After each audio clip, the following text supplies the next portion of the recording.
Hi, welcome to CEO Meets. My name's Pip Wilkins. I am the Chief Executive of the BFA, and I'm really pleased to be joined by David and Leslie today from Rhythm Time. So let you introduce yourselves and then tell us a bit about Rhythm Time and what you do. Okay, so hi, I'm David Pierce, and this is my partner in both life and business. I'm Leslie Jarrett. And between us, we own and run the Rhythm Time business, which is effectively a children's activity franchise started in 1986 by the previous owners, Kathy Doolan and Brendan Doolan.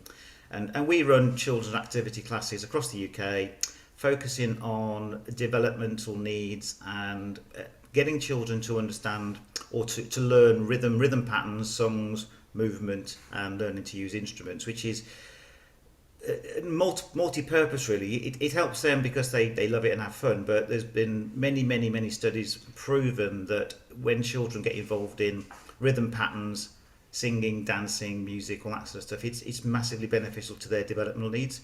So it's in terms of speech, confidence, personality, the whole remit. There's reams and reams of stuff to do with that. So Leslie, you want to add anything on that? Oh, well, I just want to say that whilst we are an educational business, we do follow the Early Years Foundation Key Stage 1.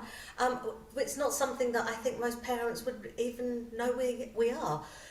We wrap all of that up into lots of fun for the parents and the children. Yeah, and Leslie, David's a bit of an imposter, isn't he? So I just found out that 100% of your network and your head office staff are female, and he is the total male. So he's a bit of an imposter and not truly representative of your brand right now. No, not at all. But luckily, although I don't have a singing voice, or I can probably shake a maraca or all the rest of it, I do have a lot of experience within the franchise world, as does Leslie. Which has been hugely beneficial in taking over this business from the original owners and founders who have now retired. Fantastic. So talk to me about what the franchisees do. So you've mentioned a little bit about what the business does. What does the franchisee do on a day-to-day basis? What's their role? Okay, so I'm going to leave this to you. All right. It really depends on the sort of the shape and size of the business they've created. We've got a multitude of different sort of size of franchisees, from owner manager franchisees to proper managerial sort of franchise operation. So if it's someone who does everything, they own the business, they do the classes, the first thing they're going to be doing is actually running and teaching in the class. So that involves getting to the venue with a car full of kit, and it is a car full of kit. It could be a church hall, it could be a scout hut, it could be any of those things. They obviously get there, then set up the sort of room. We're still socially distancing at the moment, so they have to do all that kind of stuff. They get all the instruments out, and they follow one of the predetermined lesson plans for the children that turn up. We run classes up to, it used to be up to 16. We haven't quite got back up to the 16 in the class limit yet. We're down to sort of 12 to sort of 13 maximum. We do want to get back to 16. So that's their initial sort of role, is to do that. After that, they'll be doing things like their normal marketing, advertising, admin. We use the Franscape booking system. Mm-hmm. So good old Theo is a very good contact of ours. We moved over to Franscape just at the start of lockdown, actually. Another interesting move that we did. So they'll be using Franscape for admin and all that kind of stuff. If it's a bigger business where there's multiple teachers involved, then the franchise owner will be more of a manager. So her role, or his role going forward, because we do want to get some male franchisees, is to obviously to manage what's going on with their teachers. Some of them also employ marketing assistants and admin assistants, so it's more of a managerial role. But most, if not all, of the people who run bigger businesses still do some teaching. They pick and choose and do a small number of classes each week still, because it keeps their hand in. Absolutely. Keeps them fresh. And it means that they can be quite close to the sort of end product as well. So that's pretty much the life of a franchisee. And you don't just touch on the kids, do you? I mean, you mentioned when we were talking just before we started this about venturing into retirement homes to support the elderly, doing some stuff with specifically one of your franchisees around Birmingham's Children's Hospital, and also adult special needs classes. But why those things? They're sort of slightly off model, but certainly things that are great for the community. Yeah, no, absolutely. Some of it was a bit by luck because say the franchisee that does Birmingham Children's Hospital, she's an ex-nurse and she had contacts there, and it was through discussions with her and her counterparts at the hospital. They said, well, wouldn't it be great if we could run these classes for the severely ill children in the hospital, some of them with terminal cancer and that sort of thing. And that started several years ago, and we've got a couple of other franchisees who do the same thing now in other sort of hospitals around the country. So it's really for the benefit of the children in the hospital. The hospital is our client in that respect.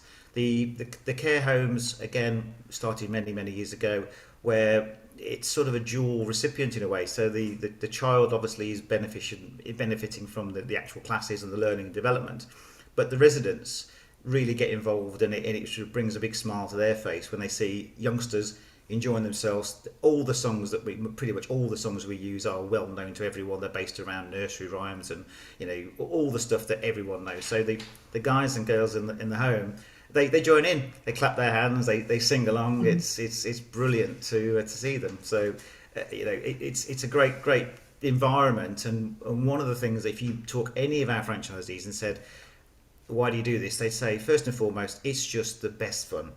It's just so enjoyable to see the smiles on the kids' faces, the smiles on the parents' faces when they see little Johnny doing something he's never done before.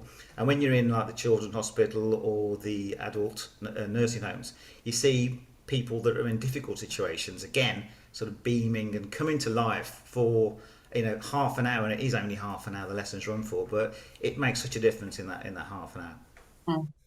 Now, you bought the business, as you said, just before the pandemic. So it's obviously been a huge learning curve for you. But what are the plans for the year ahead? Now we're getting a bit more stability and you've got classes back running face to face. What are your plans for 2022? Okay, so the plans for 2022 are the plans we initially had in 2019 or for 2020 when we bought the business. So it's fundamentally a great business. So we're not going to tinker with the lesson plans. They are very comprehensive. Just to give you an idea on that, just diversing sort of slightly, they're so well put together that a child could join us at almost from birth. We take people from weeks old. Our youngest customer is several weeks old, up to sort of 5 years. And if that child was to join us from their several weeks old to 5 years, they could go all the way through all the written time programs and not have a repeat of one class once. They would literally have a different class every single time. Really impressive. There's repetition built in purposely, but they would never do the same exact lesson twice. And that's the breadth of the plans that we offer, which customers don't always see, but when they start going through them, it's quite important that they realise that yes, there's stuff they've done before, but is now leading on to something else, so it's a very continual learning and development sort of phase. So that's going to stay as it is. The things that we identified straight away when we were looking at the business were bringing in more technology, which we've done to a certain degree. The brand is in need of a bit of a refresh. That's very high up our list to do in 2022. Not to change it, but just to refresh, and predominantly growth of the existing network and growth for new franchisees. We've got quite a bit of white space in the UK. The business was started in the Midlands, and it sort of started in the Midlands, and it grew more upwards than downwards. So we don't have a lot of representation in the southeast and that sort of area. Having said that, we've just taken on a couple of new franchisees, one in Essex, one in Torquay. So we are getting some further south recruitment done, but we are much stronger in the Midlands and the northeast, and going all the way up to Scotland. So we want to fill in some of the gaps, and we're planning to do that. We've already started, to be fair, and that's our aim. And the last part on that is we want to change a little bit of the type of individual that joins us. We don't want to move away from the owner operator side, but we want to bring in more of a management level franchise. We have a number of franchisees that run a significant size. I mean, our largest franchisee prior to lockdown had 17 teachers and quite a big area, and turning over and making significant revenue and significant profit, all the way down to owner managers who do everything, and quite a small business. So we've got a massive range in between the two. So one of our ideas was to try and bring in more managerial sort of franchisees who will take on a much bigger area with the requirement to take on teachers immediately and to grow the business through taking on the staff. What do the attributes of those franchisees look like? What are the kind of key top kind of characteristics you're looking for?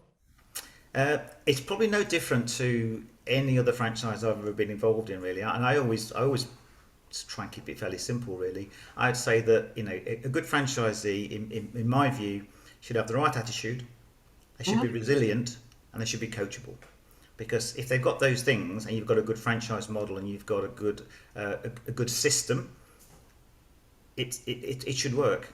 Because you don't need to know anything about children's activity classes to run a rhythm time. But there is one slight proviso on that, is that people who currently join us, because there is a requirement to run classes when you first join, whether you join as a manager or you want to stay as a sort of